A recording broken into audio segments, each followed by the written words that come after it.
This presentation concerns using a pop-up book, essentially a 3D model, to present prepositions of position and movement.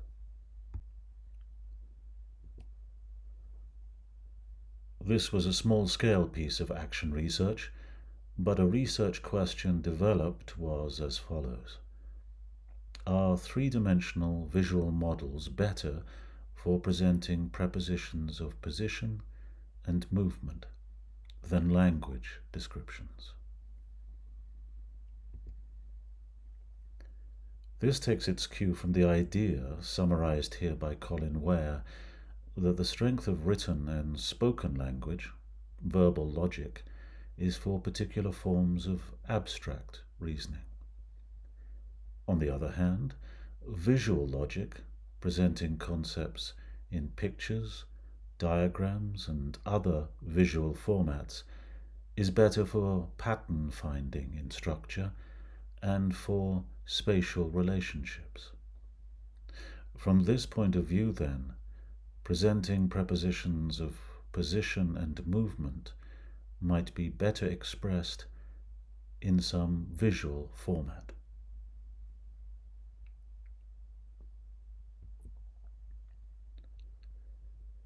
Regarding spatial relationships, then, we need to establish how we perceive objects in 3 dimensions. Perceptual egocentric space is that which depends upon the viewer's position and point of view. The 3 dimensions are up-down,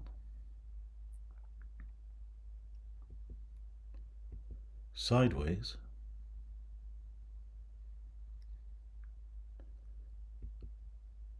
and towards away.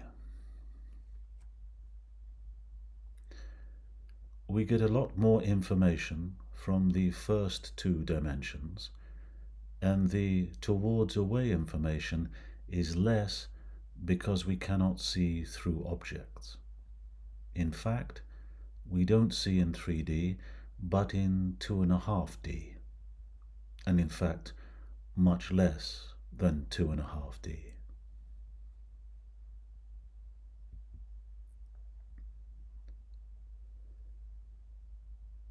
Depth cues, those that give us towards away information, can be divided into 2 types: pictorial cues and non-pictorial. Pictorial cues are the means by which realistic paintings and photographs represent towards away information and thus the appearance of 3 dimensions. These cues include occlusion, how objects block other objects further away, size gradients, distant objects are smaller, degree of contrast, how contrast between an object and its background reduces with distance, linear perspective, how parallel lines converge as they travel into the distance, height on a picture plane. Higher up objects on the picture plane are generally further away, and texture gradients, the reduction in size and increase in density of texture with distance.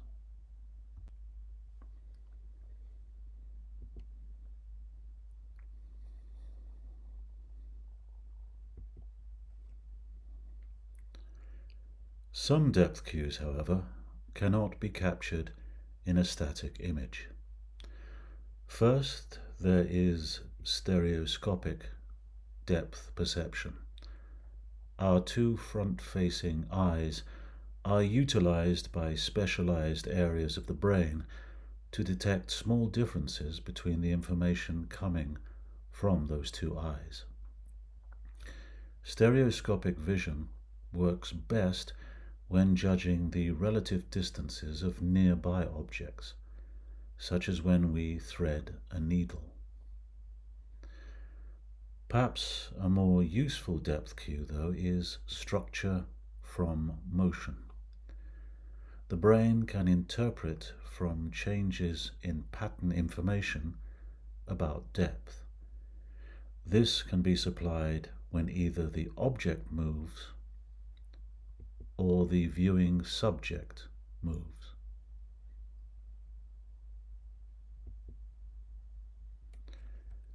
How then can we present concepts in 3 dimensions and the affordance of structure through motion? There are, of course, a few options. VR simulations, but these may be out of most teachers' price range due to the cost of headsets, apart from anything else. 3D printing has been used for educational materials, such as models of animals. Again, though, it can get expensive. One can learn to create digital 3D models with online software, such as Blender. An alternative is to use older, non-digital means, such as cardboard models or pop-up books.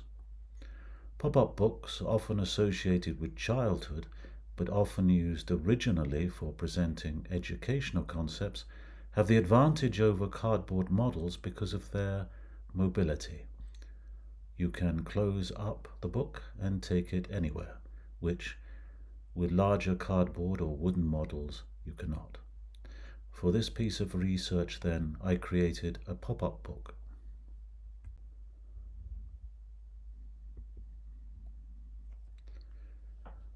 The pop-up book would be used to present the concepts of various prepositions of movement and position.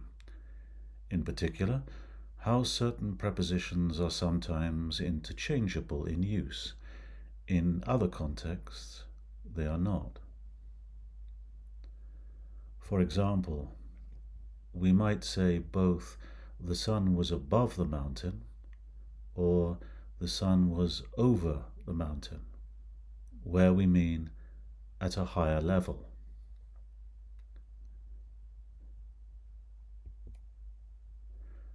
But we would say she wore the blanket over her head and shoulders.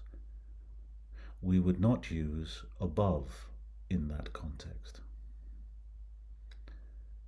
The reference used for information on prepositions of movement and position for creating this book was Advanced Grammar in Use by Martin Hewings, published by Cambridge University Press, a respected grammar reference. The pop-up book was created with the theme of World Refugee Day. This is a currently important world issue, and such a serious issue would also balance the possible perception of pop-up books being for children. The material was to be used with a young adult class.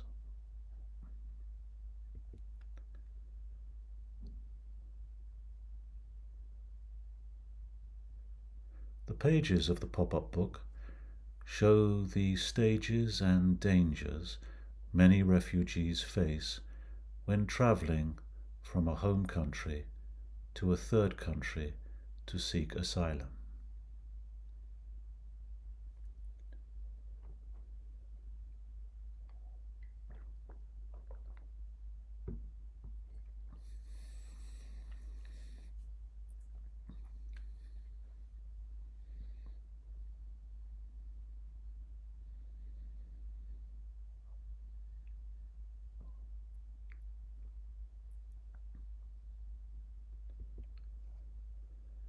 The pop-up book can be folded out into a kind of map showing a journey of asylum seekers in sequence. This allows the user to see the story at once, but also gives them the capacity to compare different prepositions without the need to turn over pages. Each page has 2 or 3 prepositions shown, with labeling and an example sentence. There is no further information. The example sentence is visually demonstrated by the pop-up book. Some parts of the design are movable, such as movable strips, where prepositions of movement are concerned. Otherwise, prepositions of movement are shown with arrows, which can show motion paths and directionality. Arrows are also used to indicate affordance of movement, namely that certain strips or wheels can be pushed or pulled or can be moved. The model also employs pictorial cues available to two-dimensional visual representations, namely occlusion, size gradients, contrast gradients, and texture gradients.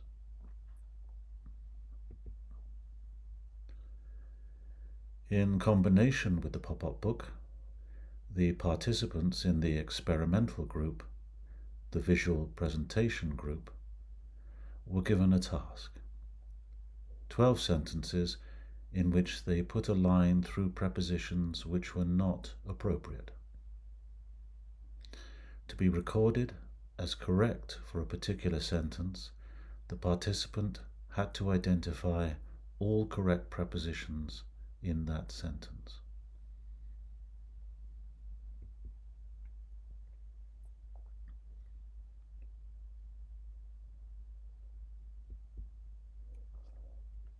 A control group, the verbal presentation group, instead of the pop-up book, was given a handout with explanations of use of each preposition of movement and position. These written explanations were taken directly from Advanced Grammar in Use by Martin Hewings, published by Cambridge University Press. The examples are the same given in the pop-up book. The order of the prepositions on the handout was the same as the order of the prepositions in the pop-up book, so that they had the same linear arrangement or organization. The control group did the same task as the experimental group.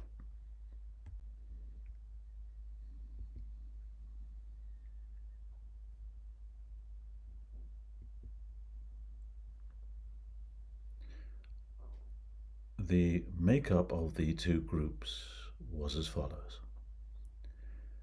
This size is generally regarded as sufficient for small-scale action research.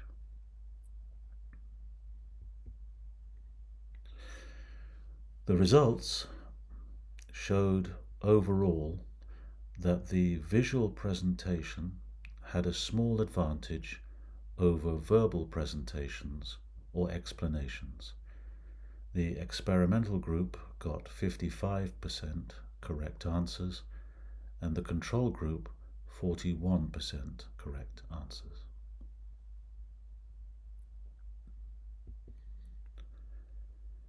With which prepositions were there differences? The visual presentation group was better in correctly identifying the appropriate use of across rather than over to express horizontal movement on what is regarded as a flat surface. The verbal presentation group struggled with this sentence. Participants chose either under or below when both would be possible, as was understood by half the visual presentation group.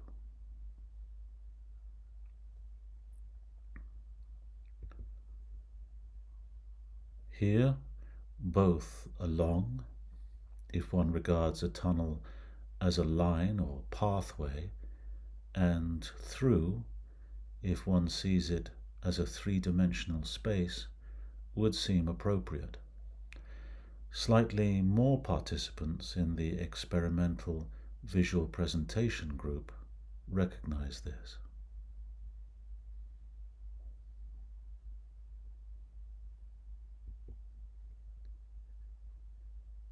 The verbal presentation group seemed to have a harder time recognizing that above, but not over, is preferred with objects that are higher but not directly vertically over something.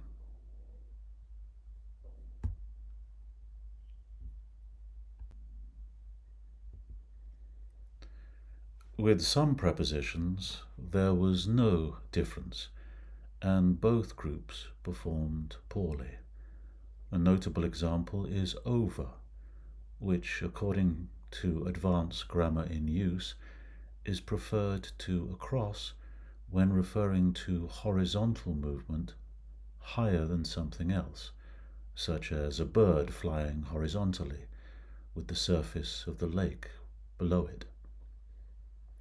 Most participants in both groups chose across.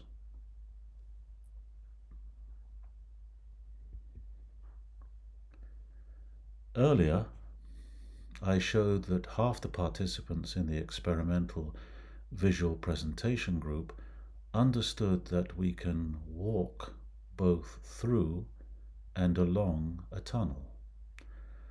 However, another question revealed that there was still a confusion over the different uses of through, along, and indeed across. In the sentence, he walked, then a preposition, the crowd, to the food truck, the preposition through seems the only one possible. A crowd is not a line, such as a road or river, and not a flat surface, so neither along nor across would seem appropriate. As shown here, however, both through and across were popular choices as prepositions which could both be used here. None of the control verbal presentation group got this question right either. It might come down to how the participants generally understood or conceptualized a crowd and this word and concept, and may need a visual presentation of its own. In any case, the 3D model was not effective in addressing this issue or misapprehension.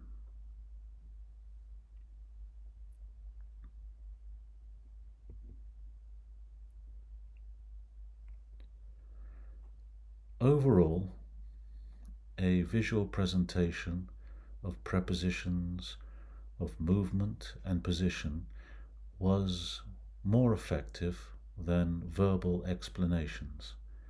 However, this depended on the preposition and the meaning to which it was attached. In particular, the overuse of across in different situations where either through and over were more appropriate, an issue which was also evident in the control group, was not corrected by a visual presentation of the specific concept and context.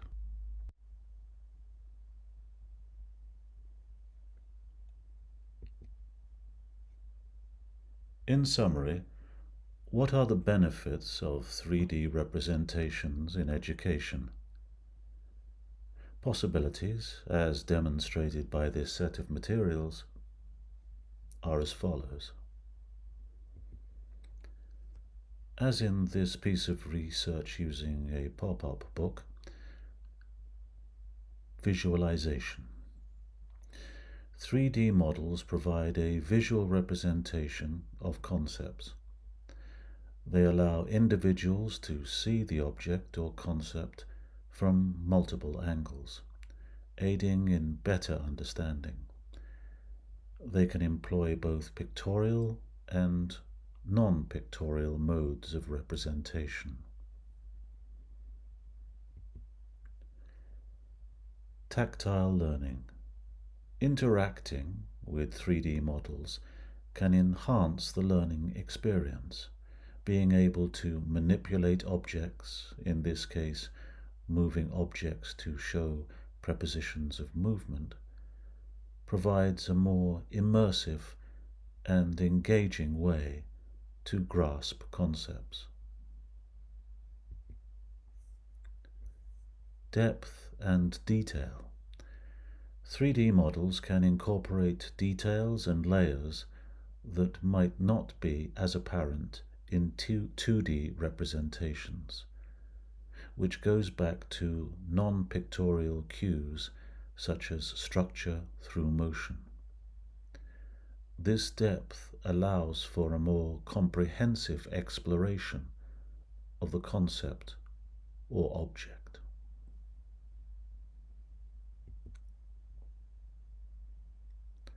Thank you.